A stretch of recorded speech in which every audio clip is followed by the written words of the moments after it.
Kuat Pelvan Aktepe'den Yalmurat Pelvan taya durmuştan görüştürülür. Meşk'te Kuat Pelvan Aktepe'den. Karışıktaki Yalmurat Pelvan. Akmurada toyun köp bolmuşlar yal bayrak koyup toyunu ayısına. Pelvanlar silap.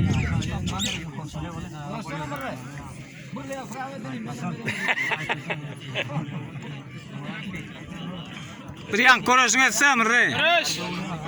Yan korasın etti. Bir yukarı havadına ayrılık ha. Elçi Pelvan, Murat Pelvan, görüş Pelvanlar. Bayrak koyup otuyor silap Akmurat. Şehit Pavrot'tan Akmurat bayrak koyup otuyor. Toyunu ayısın. Görüşün yiğitler adılsızlık orta çağırdılar.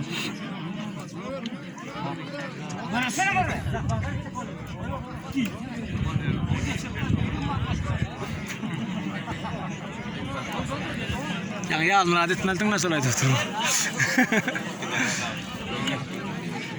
Ya gel dışarı götürür. Ya bana sana. Ya o detayı götür ya. Bana bunu da yok.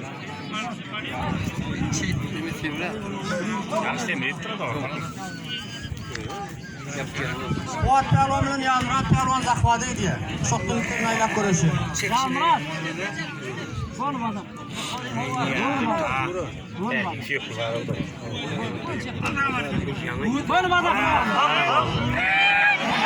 Kuat Pelvan.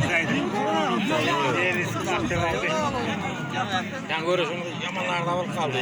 Bir doktor sakken içer ustaya. Ya onu koyma aylap koymuyorsun. Onu koy isteken. Plak deken mi?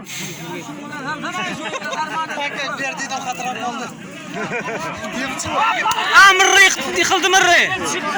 Gel çıktı gel. Yetişikti.